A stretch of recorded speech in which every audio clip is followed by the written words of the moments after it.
Ladies and gentlemen, good day and welcome to Sundram Fasteners Q4 FY2024 earnings conference call hosted by Avendus Spark. This conference call may contain forward-looking statements about the company which are based on belief, opinion and expectation of the company as on the date of this call. These statements are not the guarantees of future performance and involve risks and uncertainties that are difficult to predict. As a reminder, all participant lines will be in the listen-only mode, and there will be an opportunity for you to ask questions after the presentation concludes. Should you need assistance during the conference call, please signal an operator by pressing star then 0 on your touchtone phone. Please note that this conference is being recorded. I now hand the conference over to Mr. Ram Seshan from Avendus Spark. Thank you, and over to you, sir. Thank you, Yusuf. Good morning, everybody. Appreciate your logging in. We're pleased to be hosting the management of Sundram Fasteners. We have with us Mr. Dilip Kumar, Chief Financial Officer, Mr. Rajagopalan, President, Fasteners Division, and Mr. R. Ganesh, Senior General Manager, Finance. Like always, we'll start with brief opening remarks from the CFO and then follow it up with a Q&A. Over to you, Dilip, sir. Thank you, Ram, and welcome to the Sundram Fasteners Q4 earnings call to all the analyst investors. As always, I request you that if there are any questions, anything, please do not hesitate to reach out to us before you publish or communicate anything any of your clients. So, first and foremost, I'm happy to say that we have recorded the highest profit this quarter for the Q4 at 132 crores. The domestic sales came in at 846 crores. What is heartening is the strong rebound in export performance. We have recorded 385 crores of exports compared well with comparative quarter of last year, but much better than Q3 of last year. The overall revenues came a tad below 1,300 crores at 1,294, including other income, which is the highest for the quarter in the history of Sundram Fasteners. The material margin has been strong. The raw material prices have been stable, and we have recorded material cost at 41.9%. The EBITDA for the quarter has come in at 17%. This is despite incurring some of one-time costs because of the impact of the flood, which is there in the quarterly numbers. The interest cost at 4.36 crores. The borrowings have come down sharply by about 60 crores for the year. The depreciation at 42 crores. The profit after tax at 133 crores at 10.2% of the overall revenues. Now moving on to the annual numbers, we have done 4,953 crores compared to 4,951 crores. The EBITDA for the year come in at 16.7%, 825 crores, which is the highest. We have crossed more than 800 crores of EBITDA for the first time. And profit before tax was 639 crores and profit after tax of 480 crores. Now, moving on to the consolidated numbers. For the quarter, the revenues was at 1,477 crores with a profit after tax of 124 crores compared to the corresponding quarter of 127 crores. For the entire year, we have recorded 5,720 crores compared to 5,707 crores with a profit after tax of 525 crores for the year compared to 500 crores. Now on the capital expenditure, we have incurred 343 crores for the year on standalone basis. We have invested across all our divisions for growth capital expenditure. The wind energy partners, the project is almost ready to get commissioned and giving us the revenue.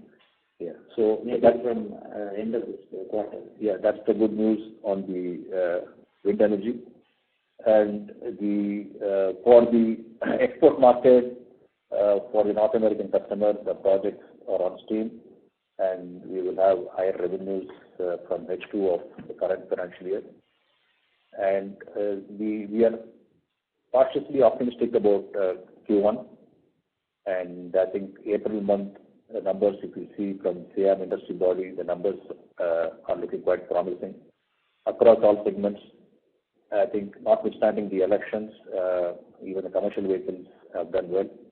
With government spending happening in Q1 or later part of Q2, we expect that sector to perform very well. The monsoon, of course, has always played a crucial role in sale of tractors, as we all know. And I think with promise of higher than normal monsoon, I think tractors will scale back, will reach the previous peak of 1 billion units. And the passenger vehicles segment expected to record mid-single-digit growth because on a base of 4.23 million units which were sold last year. So overall, I think the domestic market looks quite strong. And after the new government is formed, this government spending happening, we expect the performance to be robust. And like I said, the earlier part of the call, with export performance gaining traction as it is in Q4 and moving up significantly in the second part of the H2 of this year, we expect to have a good year overall. With these opening remarks, I throw the floor open for questions. Thank you. Thank you very much. We will now begin the question and answer session. Anyone who wishes to ask a question may press star and one on their touchtone telephone. If you wish to remove yourself from the question queue, you may press star and two. Participants are requested to use handset while asking a question. Ladies and gentlemen, we'll wait for a moment while the question queue assembles.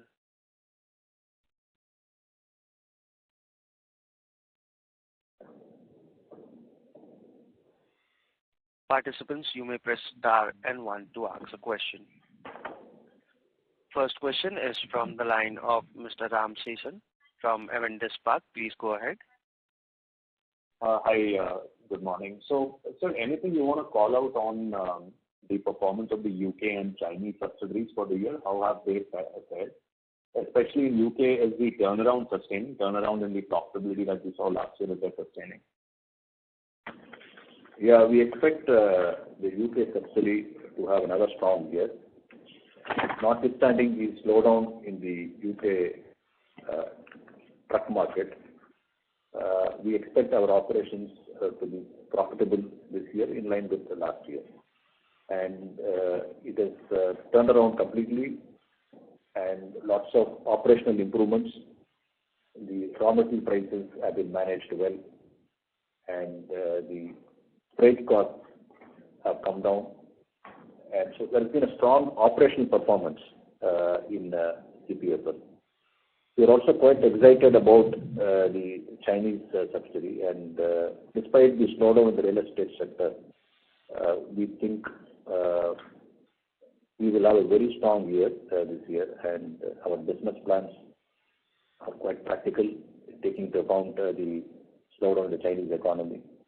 And both the entities, both Cramlington, the UK subsidiary, and China have had a reasonably good year, and we expect this momentum to continue in the current year as well. Thanks for that. Thank you. Before we move to the next question, a reminder to the participants to ask a question, you may press star and one. Next question is from the line of Nikunj Doshi from Bay Capital. Please go ahead. Yeah, thank you. Good morning. Can you hear me, please? Yes, please proceed. Yeah, okay. Yeah. I just wanted to understand on this wind energy fasteners you mentioned. So what is the opportunity size and what kind of market are we looking at? Well, the wind energy, the headroom is pretty good, and then we are looking at both the domestic players as well as the international players, and we have started wind energy apart from the domestic exports as well. And all our additional investments have started kicking in, and then one major investment which is on the finishing side will also be ready by June. It is a state-of-the-art plant, and we are looking at that headroom is quite high, and then 23 was not a good year as far as the wind industry is concerned across globe, and prediction is that 24 would be pretty good, and we are seeing already the signs of orders flowing in. And one more added significant portion of it is onshore and offshore as well. So now we are looking at in terms of scaling up and also increasing the spectrum in terms of higher sizes. To look at the offshore requirements as well. So that would be gaining traction maybe in the next maybe 5 to 7 years. So and the sizes could be much bigger in terms of the wattage per turbine. So it's quite promising, and we are well positioned to get the best out of it. Okay. And on EV market, means what percentage of revenue are we getting from EV side of the business, and going forward, what is the outlook that we have on the EV segment? At current level, you are looking at it would be close to about 6-7%, and then we are looking to take it up to maybe 10 to 12%, and eventually we are trying to look at around 10 to 15%. Okay. And overall, as we change our product profile and our outlook also you mentioned is better. So margin side, what kind of EBITDA margin are we expecting? Are we looking at some improvement with operational efficiencies and all, or we'll try to pass on the benefit to the consumers? No, the contracts are cast in stone, so in that sense, there may not be any pass back because of margin expansion. And given that export business is profitable, we expect we have reached about 17% currently from 16% with stability in raw material prices and operational improvements. We expect this trajectory to continue. Okay.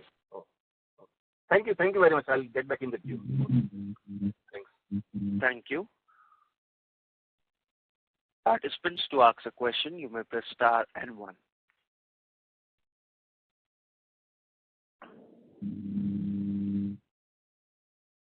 We have a next question from Mr. Ram Seshan. Please go ahead, sir. Right. Sir, could you help us with the revenue mix for the year between passenger vehicles, commercial vehicles, and so on? Conversation, this is Ganesh here. With respect to the industry segment, we are at 40% of our domestic revenue with respect to passenger car segment, and between M&HCV and LCV, we should be looking at percent. Tractors in the range of 8 to 10%. These are the broad numbers for the domestic segment. Sure. Thank you. Thank you. Next question is from the line of Pratik Bantai from Girik Capital. Please go ahead. Yeah, hello team. This is Dhaval this side. Sir, can you please share what was the additional revenue from the wind energy side in the fourth quarter? Additional revenue, I would say, to the tune of about $3 to $4 million. Okay, got it. And sir, there was some inventory correction with the customer now that seems to be settled now and on the US side. Yeah, the good news is the inventory correction is almost happened, and so this year we can look at again filling the pipeline and thereby increasing the revenue. The inventory correction is by and large, I would say it's over. Yeah. Okay. And sir, if you could share your outlook for FY25 on domestic TV, how do you see Sundram Fasteners business for FY25 domestic TV side? It will be helpful. And which are the major OEMs you are working with, and any more products you have increased, gain more wallet share, some light on that. Yeah, the customers whom we are working with, I would say we are predominantly with the EV spectrum. We are with passenger cars and then tractors. So basically passenger cars and not tractors, three-wheelers actually. So the passenger car, the customers to name is of course all the players. The number one player today is Tata Motors. So we are well with them, and then we are giving them all the requirements of the partners as far as the thing is concerned. And even with the other major customers like the passenger car customers, like whether it is the number one player in the PV segment or Hyundai, we are working with all of them to get into the electric this thing. As we are speaking, we are working with them. Many of them are cross-deployed, like from the current library itself they are using it. And we are also adding new parts specifically for the EVs, both in the partners as well as in the other divisions as well. Okay. So what sort of growth are you budgeting for PV segment for FY25? We are looking at around 8 to 10% kind of a growth. Last year we had 7%. So we are sure that it will reach maybe close to the double digits, but not 9 to 10%. I think this year should be good. Very interesting. And how would that be for MHCV, LCV, which is 50% of your domestic revenue?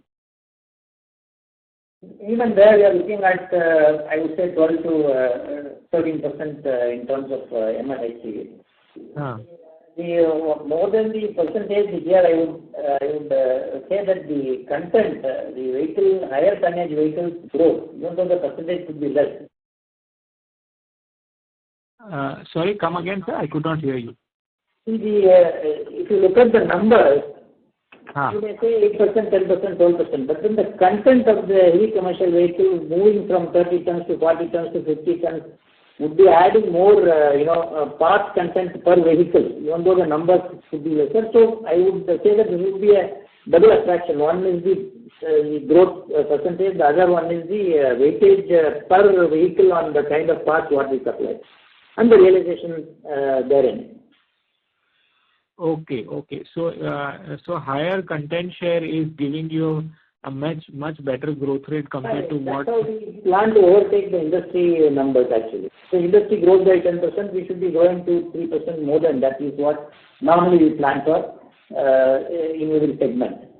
And if you could said once the election is over and in the government spending starts, the mining activity, the other, the off-highway vehicle, things like that will improve.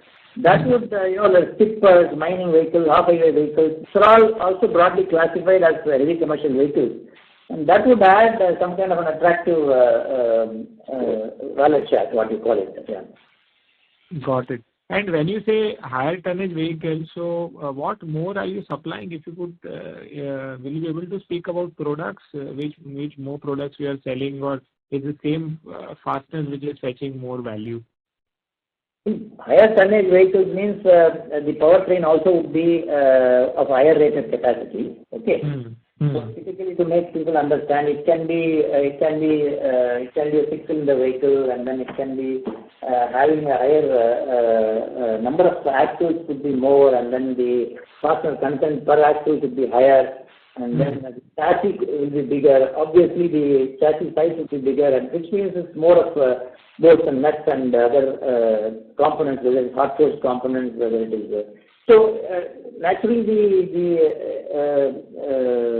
the additional content, which I hope I made myself clear, so it helps any partner supplier to sell more, and definitely SFL. Got it. Correct. And the last question again on the wind side. Now, domestic wind market is definitely looking very bright now. From an international perspective, which geographies you see, you see a lot of growth coming, a lot of adoption of wind, wind power happening. If you could share some light on that. Yeah, it is becoming more like a necessity than a luxury. I think everybody is moving towards, if I engage with the customer, first thing the customer is asking even before awarding a contract to me is what kind of a renewable energy you are going to be using it. So they're giving a target like 80%, 80%. So you will be forced to move into that direction, whether it is wind or solar. And coming to the geography which you asked, primarily, of course, apart from India, it will be US and then it will be Europe as well. So I think every part of the globe is going to move towards the wind and look at more of renewable energy options, moving away from the dirty fuel.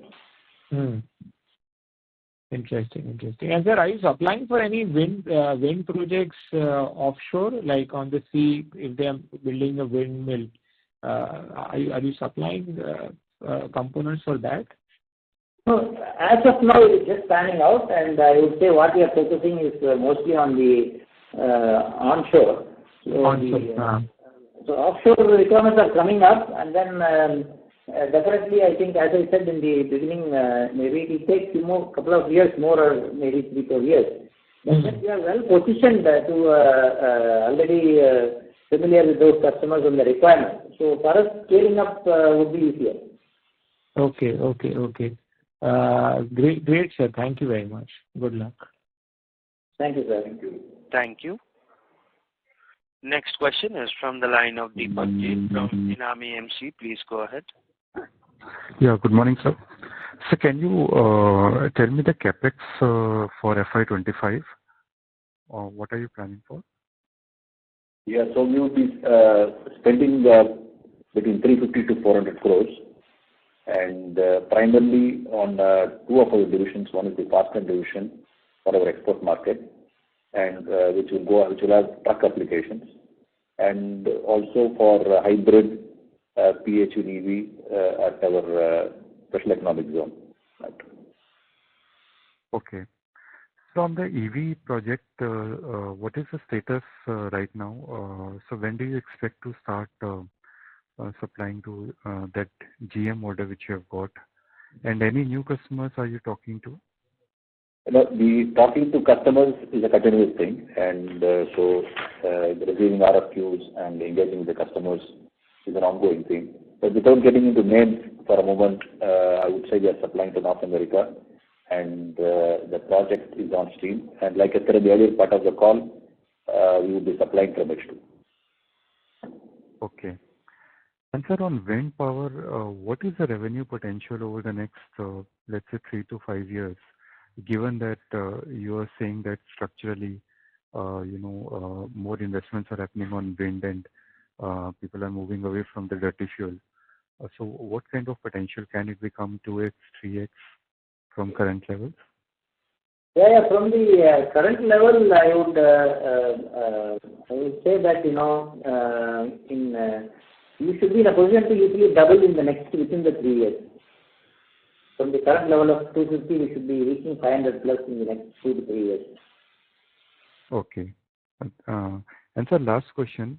You said that content per vehicle growth is you're witnessing in MHCV, whereby you are seeing a double-digit, likely to see double-digit revenue growth.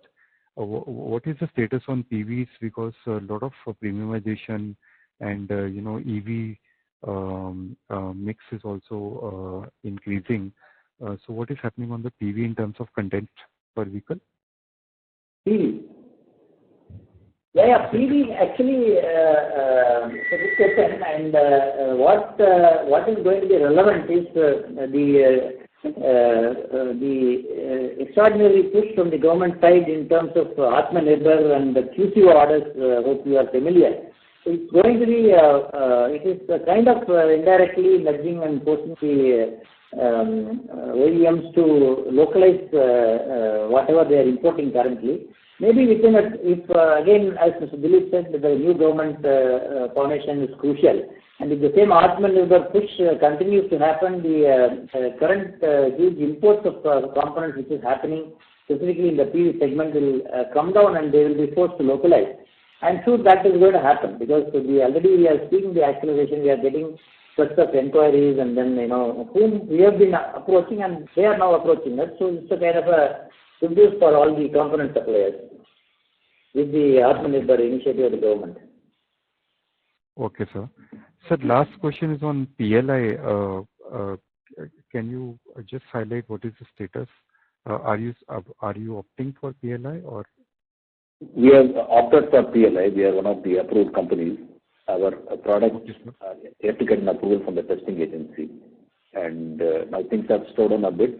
We expect some traction in Q2. Okay. Okay, sir. Thanks a lot and all the best for the future. Thank you. Thank you. Next question is from the line of Sahil Rohit Sanghvi from Monarch Networth Capital. Please go ahead. Yeah, hi. Good morning. Am I audible? Yeah. Yes, sir. Sir, I just my first question is I want to understand on exports. I think we have achieved something like a $170 million kind of export revenue for the full year. Should this meaningfully go to around $200 million for FY25, assuming that second half we'll see some EV orders and wind will also scale up? What is your target for 25? We expect our export to touch around $200 to $200 million. And the improvement in exports that we saw this quarter, was that largely because no auto strikes and maybe classic trucks doing a little better, or are we seeing some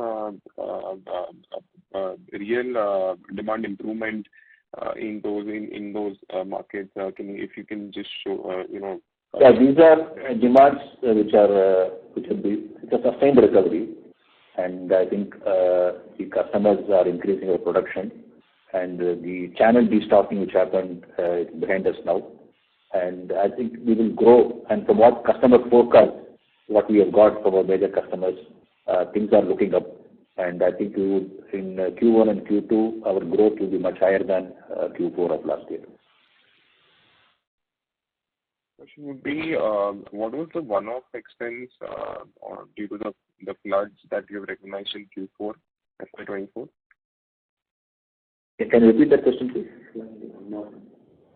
Expense, non-recurring expense related to the floods that you've recognized in Q4, FY24 that you alluded to in your starting speech. It is there in our notes and accounts. I'll give you that number. It's 3 point. That is the next amount. 3.38 crores. Thank you. That's all from my side. Thank you. Thank you. Thank you. Participants, to ask a question, you may press star and 1. Next question is from the line of Vignesh from Seema Cap Wealth. Please go ahead. Hi, sir. Am I audible? Yes. Okay.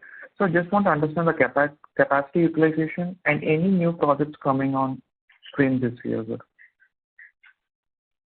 So the capacity utilization should be around 65% to 70%. So I think, across I'm talking about. And quite a lot of new projects are coming up which across all the divisions, whether it is a fastener division, we are getting new customers, we are getting new entries into the overseas market. Direct exports to the OEMs, and then the same is the case with our other divisions like Autolite and MFD.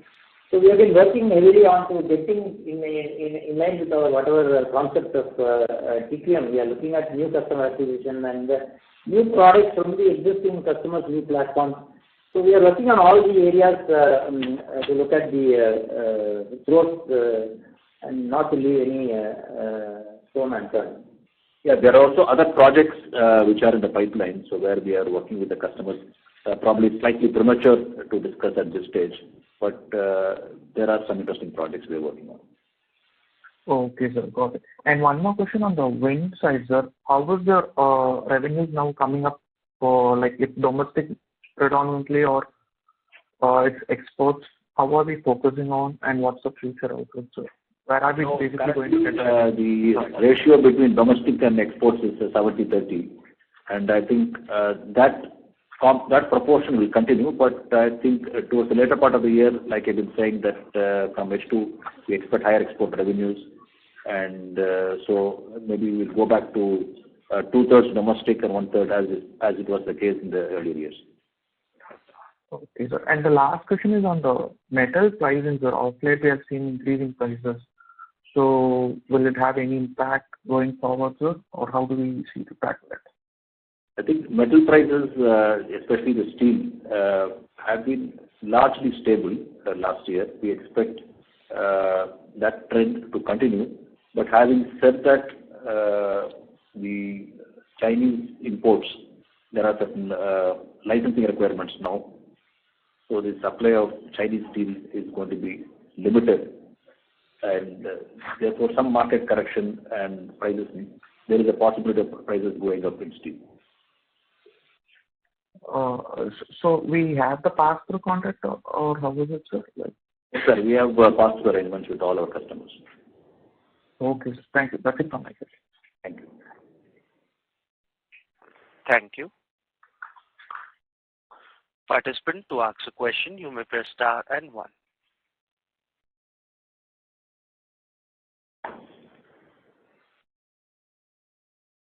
Next question is from the line of Mr. Ram Season from Avendus Spark. Please go ahead, sir. Hi, thanks. Can you remind us as to what's our EV order book as on date and the time over which this is going to be booked into revenue? Yeah, so the visibility at this point of time is that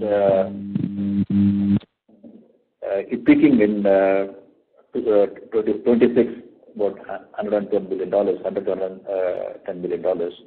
And we expect that level of EV business, not only EV, like we've been saying, hybrid, PHV, ICE, EV, all coming under this export book to continue up to 2030.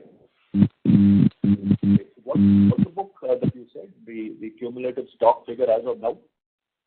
Yeah, so we've been talking about 4,000 crores of order book, the pipeline, and so that's where it is. Okay. And sir, could you also help us with, let's say, some tentative RFQ figures that Sundram Fasteners is hoping to convert into this order book? That will give us a sense of how this 4,000 crore order book might grow in the. These are orders which have to be, and this is our forward book, which I was referring to, and this does not include the ongoing negotiations with customers for new products or other RFQs. Sure. And can you also tell us which are the products that we are currently supplying for the EV business and the new products that we are looking to develop for EVs? Today we are manufacturing and supplying hot forged and machine parts like bevel gear and pinion. We supply the battery coolant caps. We supply fasteners. We are also into multi-varied shafts which go into the powertrain application, and we are also working on electric water pump. So all our technologies have application towards EV. That's where it is. For Go ahead, sir.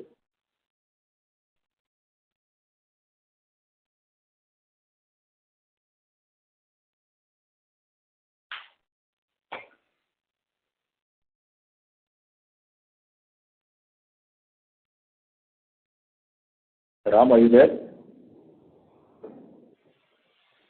Yes, I'm there. Can Yusuf, are we still connected?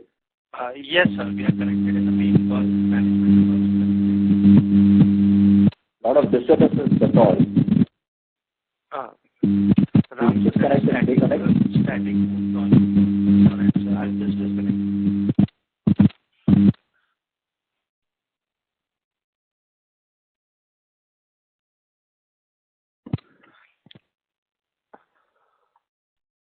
Ladies and gentlemen, we have lost the connection for the management. Please stay connected while we reconnect them to the conference.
Ladies and gentlemen, thank you for patiently holding. We have the line for the management reconnected. We have a next question from the line of Sriram R, who is an individual investor. Please go ahead. Yeah, thank you for the opportunity. So, what would be the difference in content per vehicle for EV versus your current ICE portfolio? And also, today your non-auto must be 30%, right? So, 5 years out, what would be the contribution from non-auto and your EV portfolio? Just ballpark figures. With respect to the non-auto portion, while today we are at 30%, the aspiration is to go to 50%. That is the aim with which we are working. And I think with our special focus on wind energy and fasteners for industrial application and off-highway application, I think we are poised on course to reach that number. And the first part of your question, you're talking about the comparison between the regular ICE and EV. I would say if only thing is here, the ICE engine is not there, the battery system is there. So the difference could be around 25 to 30%. So big a difference between the two in terms of typical steel forged and cast machine items. So 25 to 30% reduction in your content per vehicle, correct? That's engine portion. If you purely are talking about electric vehicle, battery, that is BEV. Sorry, sir, come again. Your voice is. That's purely an apple to apple, between a pure ICE to a pure BEV. So there are something, let's say that the delta could be 28%. So for maximum 28%. Okay. And so your, 5 years out, what would be the contribution from the EV portfolios for you? 3 years from now, that's ideally they are looking at the goalpost of 2030. Now they are looking at 2035. So this electric programs are slightly getting, like you said, so, but eventually I think it will pan out like 50-60% ICE and then 15% plugged HEVs and then balance maybe 25 to 30% could be the BEVs. Then the growth in EV will be calibrated. It will, I think, not be a overnight change. And I think people are migrating from ICE to hybrid, PHP and EV. And so EV at this point of time appears to be the future, and this will be calibrated. Okay, sir. I get that. Thank you so much, sir. All the best. Thank you. Thank you. Next question is from the line of Nimesh Shah from MK Investments Managers Limited. Please go ahead. Yeah, hi, and thanks for the opportunity. So just one clarification on the Q4 results. If you could just give in terms of what was the volume growth for us this quarter?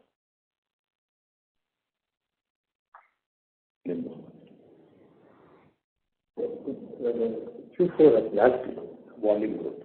Well, volume growth, I think barring tractors, all the other segments grew by around 8 to 10%, 7%. So only the tractor segment did not grow much. In fact, there was a degrowth in the tractor segment. Got it. If you look at the industry, I think between Q4 to Q3, the industry grew by about 3 to 4%. And with our product range from fasteners to oil pump and water pump, we have grown to the extent of 8 to 10%. That has been the volume growth with respect to Q4 sales. So this is YOY you are talking about, right? I'm talking about quarter on quarter. Quarter on quarter. Okay. Yeah. Got it. And sir, just one thing, so you mentioned about capacity utilization 65 to 70%. And so as this ramps up, so any sense about our EBITDA margins, how they would move going forward? So in the Q4, we have registered 17%. I think that direction is positive compared to a year ago, and I think that trend will continue. Right. So do we see us moving back to that 19-20% band range going forward? Or some investments would probably take up some costs? No, some of the investments which we are making in the non-auto space as well as the auto for exports will give us higher EBITDA. While getting back to 19.20 is definitely our aspiration. Got it. Yeah, that's it from my side. Thank you. Thank you. Thank you. As there are no further questions from the participant, I would now like to hand the conference over to the management for the closing comments. So once again, thank the investors and analysts for joining this Sundram Fasteners Q4 earnings call. Like I said at the beginning, we've had a strong Q4, and I think the Q1 has started out well. And like we discussed, once the spending happens by the government, and we expect the investment in infrastructure, as we all know that infrastructure has been accorded highest priority in the government budget, which will have a multiplier effect on the economy. And with the monsoon, we expect the tractor segment to do well, with the government spending, the CVs to do well, and with the burgeoning middle class and higher disposable income, and with the favorable monsoon, rural sector also doing well. I think even the passenger vehicle segment will also do well. And for us, I think this will be an export-led performance this year. And like you've been saying, that we will be executing some of those orders in H2, and we look forward to a very strong year. Thank you. Thank you. On behalf of Avendus Spark, that concludes this conference. Thank you all for joining us, and you may now disconnect your lines. Thank you. Thank you. Thank you. Thank you, Ram.